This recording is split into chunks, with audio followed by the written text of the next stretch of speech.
Life is difficult. Not being able to cope with the expectations of peers, parents, professors, and coworkers can easily cause mental disabilities in young adults. With everyone participating in the rat race to have the most money in the bank, the newest, fanciest vehicle in the parking lot, the highest grades in the class, or to be the top salesman this month, many often fail to handle the pressure. This makes them very susceptible to emotional disabilities.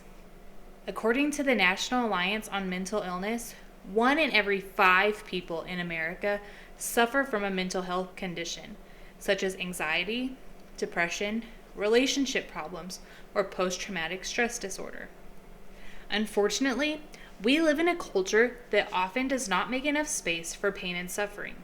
It is easy to become isolated and alone, even more so in the midst of this global pandemic. In an effort to reduce the stigma surrounding mental illness, I would like to be upfront with my own struggles. I hope that in giving a voice to my pain, you feel safe in doing the same and seeking help if you need it. Hi, my name is Reba Griggs. I have lived with major depressive disorder and generalized anxiety disorder for as long as I can remember. Around the time I was 14, I started taking antidepressants and anti-anxiety medication. These came at a price. Some days, I felt like I was living in a medicated fog. However, life without medication was full of panic attacks, my heart racing, and days that I could barely muster strength to get out of bed. For over 15 years, I subscribed to the societal beliefs that these things make me less of a person, and I tried to hide my anxiety and sadness and shame. 6 weeks ago, my lifelong best friend tried to take her life because of the deep and deafening sadness that she has battled for most of her life. On the outside, you will see an educated, happily married, gainfully employed woman who has the world at her doorstep. But on the inside, she is lost and isolated. She, like many Americans, felt like death was the only way to achieve the peace and rest that she desperately needs.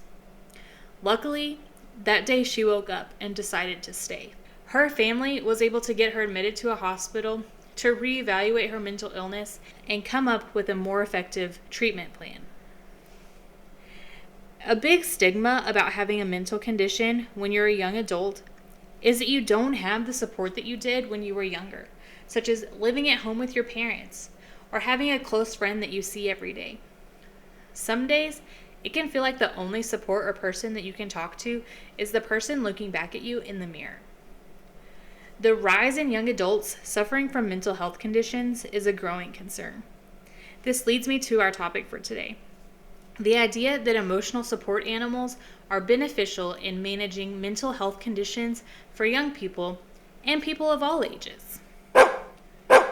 With the responsibilities that come with pet ownership and having an emotional support animal, the concept may seem a little counterproductive. But studies show that with all the care that animals provide, they are helpful in management of mental conditions. Giving their owners a sense of purpose, routine, knowing that they're needed, having to take an animal out for walks, and caring for their needs will give the owners strength to fight their conditions.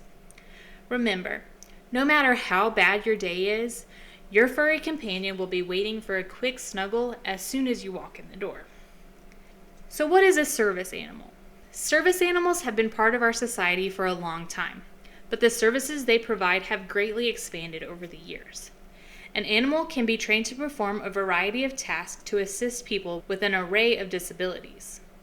Sometimes the person's disability or the task being performed are obvious, such as a blind person with a seeing eye dog. Other disabilities and tasks are more difficult to perceive.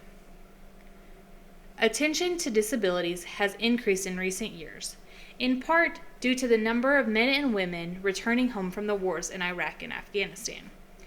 In addition to the physical impairments, many of these men and women suffer from mental disorders, such as post-traumatic stress disorder or traumatic brain injuries and anxiety disorders as a result of their wartime experiences.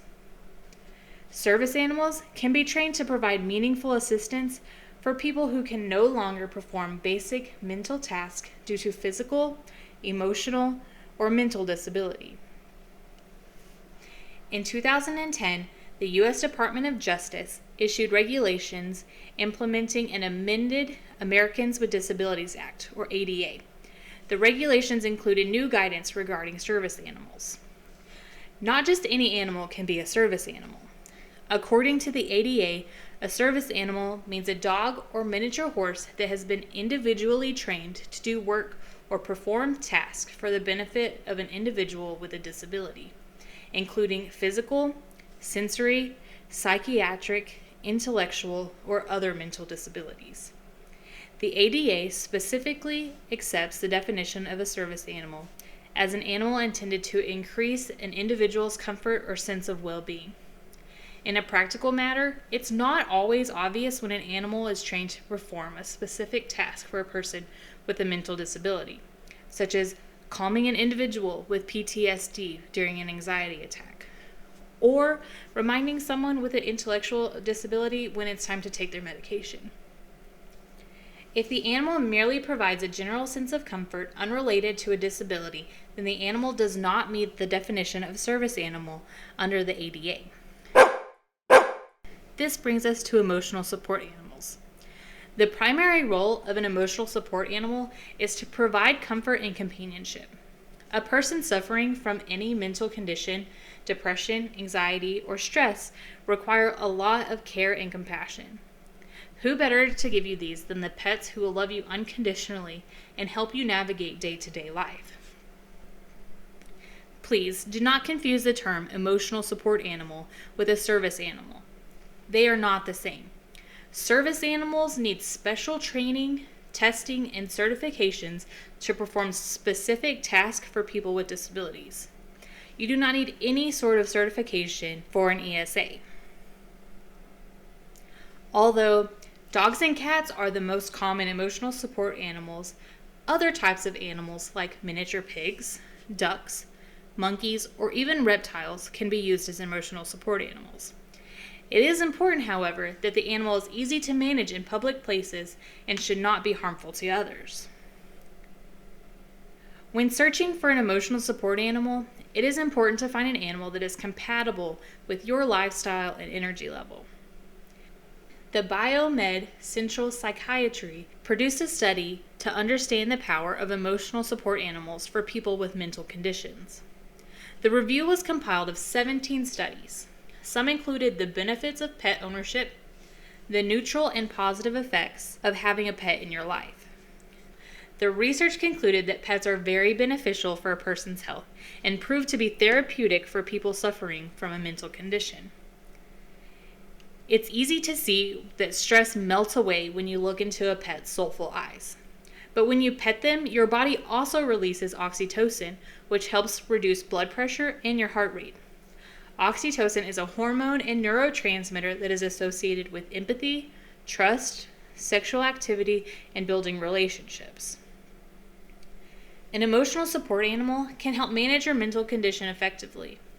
They also help you become more physically active and increase your social connection. They work alongside other medications and come without any side effects. Well, except maybe a few potty accidents on the rug or a chewed slipper, but that never caused anyone harm. The emotional support animal, or ESA concept, is still in its adolescent stage, which might be a reason that you would have to jump through some hoops to get to live with your emotional support animal. The Fair Housing Act of 1988 clearly states that housing communities and apartments, even those with no pet policy, must make an exemption for support animals. Emotional support animal owners are exempted from pet fees and pet deposits. Keep in mind the landlords may require proof in the form of documentation indicating the need of an emotional support animal due to mental or emotional disability. If you're trying to live with an ESA and are met with opposition, there are several legal routes you can take. Recently, the number of emotional support animals have increased exponentially. This is due in part to the increase in mental health conditions in young adults and the quote-unquote perks of having an emotional support animal. In December of 2020, the U.S. Department of Transportation ruled that air carriers are not required to recognize emotional support animals as service animals and may treat them as pets. Airlines asked for a regulation due to passengers frequently passing off their pets as emotional support animals. One passenger even traveled with an emotional support peacock. While I know that traveling with a pet can be expensive, discrediting the emotional support animals and the service that they provide is ridiculous.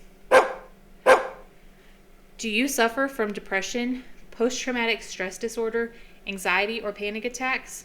If so, you might qualify for an emotional support animal. Obtaining the ESA documentation is not that difficult.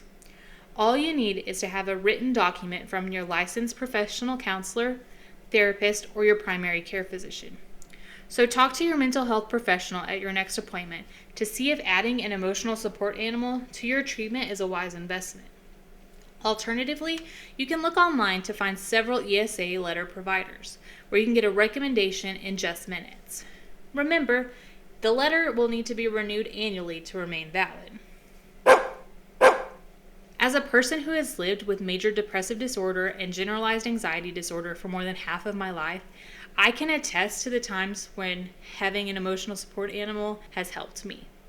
My dog Tonka is a 10-year-old pug mix. He has seen me through my first big girl job, college, an abusive relationship, my time of exploration, getting married, moving several times, and having a baby. I shudder to think of how things could be different without him being there to help hold some of the darkness and fog of depression and anxiety at bay. Having a pet in your life means that when you come home and you're worn out, stressed, or heartbroken, that you're not alone. Someone is there to comfort you. Pets are proven to be therapeutic for people suffering from emotional and mental conditions. The real world is not all mountains and daisies.